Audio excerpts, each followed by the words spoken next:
dans un village isolé, niché entre un fleuve majestueux et des forêts, profonde en République démocratique du Congo, naquit une histoire d'amour aussi belle qu'improbable. Ce village, bercé par les traditions, était le foyer de Nyota, une jeune fille réputée pour sa beauté éclatante et sa sagesse. Fille d'un pêcheur modeste, Nyota passait ses journées à démêler des filets, les pieds plongés dans l'eau fraîche, tandis que ses rêves voguaient au-delà des rives du fleuve. Dans un moment de solitude, Nyota eut une vision des ancêtres lui montrant un chemin à suivre. Les esprits apparurent et sous forme de silhouettes, lumineuses dans une clairière, entourées de feuillages vibrants. Ils parlaient en murmures doux, leur message mêlant avertissement et encouragement.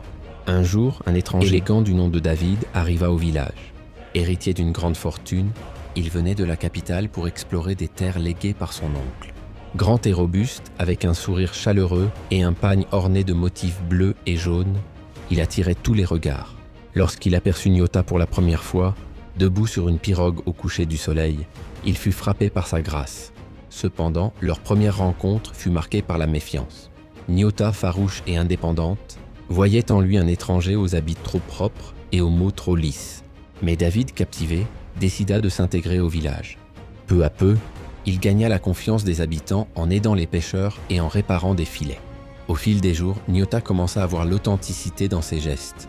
Une nuit, alors qu'il se retrouvait seul sur la berge, David lui confia son véritable désir. Échapper à une vie de richesse, vide de sens et trouver un amour sincère, ancré dans quelque chose de réel. Nyota, ému, lui raconta alors son rêve de voir le monde au-delà des rives du fleuve. Quelques semaines plus tard, David est assis avec Nyota au bord du fleuve, discutant de leurs rêves sous un ciel étoilé. Nyota porte un haut simple avec une jupe pagne, ornée de motifs géométriques bleus et jaunes, tandis que David a troqué ses habits de ville pour un pagne noué à la taille, symbolisant son intégration dans le village.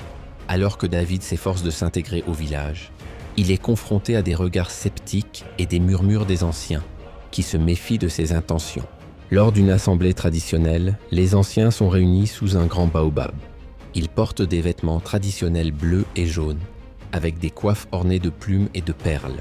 David, en habit simple, s'agenouille respectueusement devant eux, expliquant ses intentions. Nyota se tient en retrait, observant silencieusement la scène.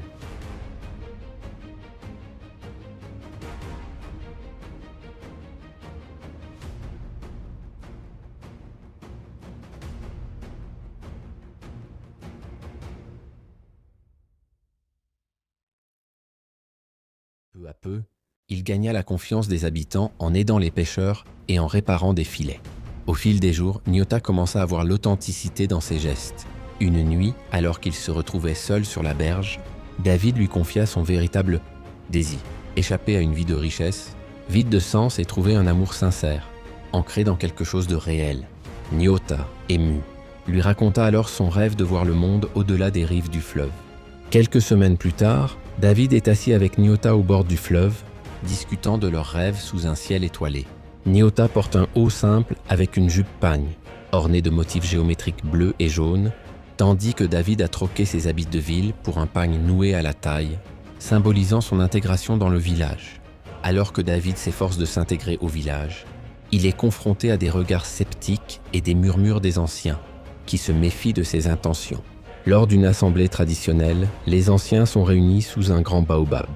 Ils portent des vêtements traditionnels bleus et jaunes, avec des coiffes ornées de plumes et de perles. David, en habit simple, s'agenouille respectueusement devant eux, expliquant ses intentions.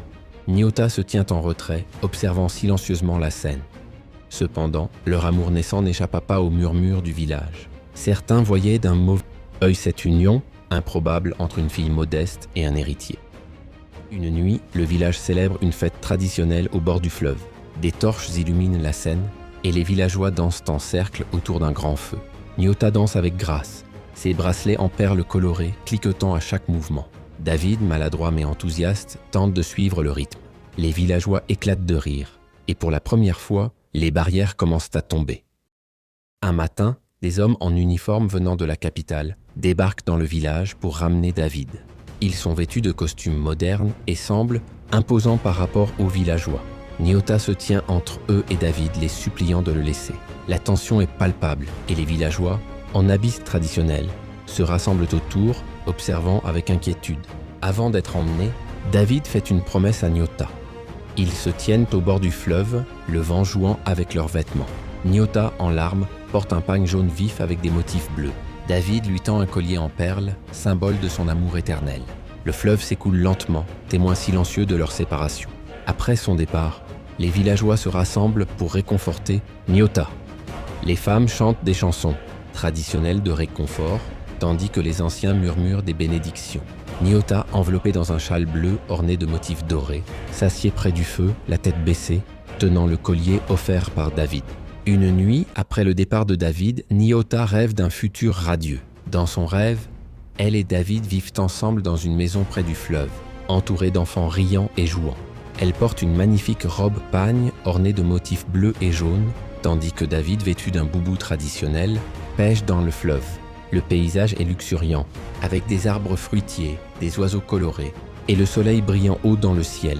Alors qu'elle cherche du réconfort, Nyota plonge le collier offert par David dans le fleuve.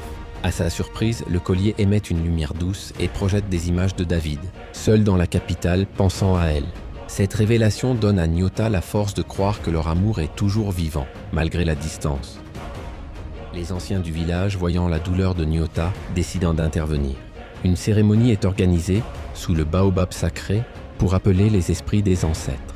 Les villageois, vêtus de leurs habits traditionnels, chantent et dansent autour d'un feu, brandissant des bâtons ornés de plumes et de perles. Les anciens récitent des incantations, demandant la bénédiction des esprits pour guider David et Nyota. Après plusieurs mois, David revient au village, cette fois accompagné d'un groupe de villageois qu'il a convaincu de travailler avec lui dans la capitale. Il est vêtu d'un mélange de vêtements urbains et traditionnels, un pantalon beige et un boubou bleu orné de motifs rouges et jaunes. Nyota court vers lui, les larmes aux yeux, vêtu d'un pagne bleu et or scintillant. Le village entier l'acclame, célébrant son retour. Leur amour fut mis à l'épreuve. Jonathan, un jeune homme du village, épris de Nyota, défia David lors d'une danse rituelle pendant une grande fête. Sous les rythmes envoûtants des tambours, les deux hommes dansèrent avec passion. David, galvanisé par son amour pour Nyota, remporta le défi, prouvant sa valeur. Mais un défi plus grand l'attendait. Pour obtenir la bénédiction des anciens, il devait passer une nuit dans la forêt sacrée. Les anciens demandèrent à David de trouver une amulette sacrée cachée dans une grotte au sommet d'une colline. Cette amulette, une pierre incrustée dans un tissu en pagne bleu et jaune, symbolise la protection divine pour son union avec Nyota. Pour prouver sa sincérité et son engagement envers Nyota, les anciens du village lui imposent une épreuve. David doit passer une nuit seul dans la forêt sacrée, réputée pour être hantée par des esprits. Armé seulement d'une lance rudimentaire et d'une lampe en calebasse, il avance dans l'obscurité, entouré de bruits inquiétants d'animaux, nocturnes et du souffle du vent, dans les arbres. Le lendemain, il revient au village avec un bouquet de fleurs rares, symbolisant sa victoire et son courage. Pour être accepté par le village, David participe à une cérémonie d'initiation. Peint de motifs tribaux rouges et jaunes sur le visage et le torse, il danse autour d'un feu avec les autres hommes du village. La nuit est marquée par des chants graves et le son rythmique des tambours. Après le retour de David, une grande fête est organisée pour célébrer l'harmonie retrouvée entre lui, Nyota et le village. Au centre de la place, une longue table est dressée, ornée de feuilles de bananier et de plats traditionnels, du poisson grillé, du foufou et des fruits tropicaux. Les villageois, vêtus de tenues aux couleurs du drapeau, bleu, jaune, rouge, mangent, dansent, chantent, tandis que les enfants jouent autour d'eux.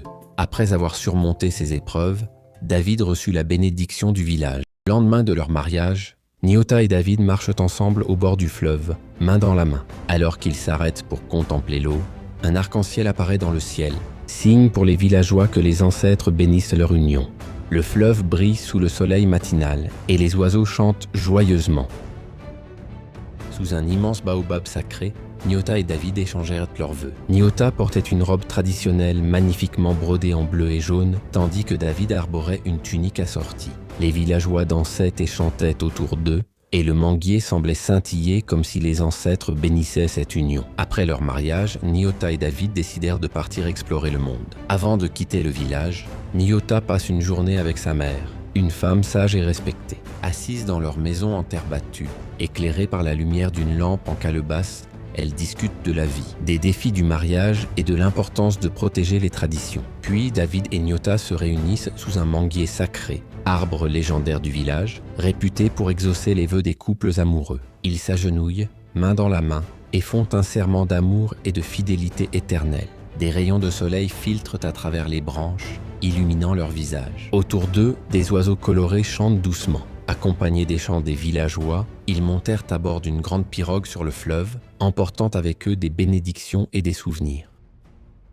Lors de leur voyage à travers la forêt dense, Nyota et David font face à un danger inattendu.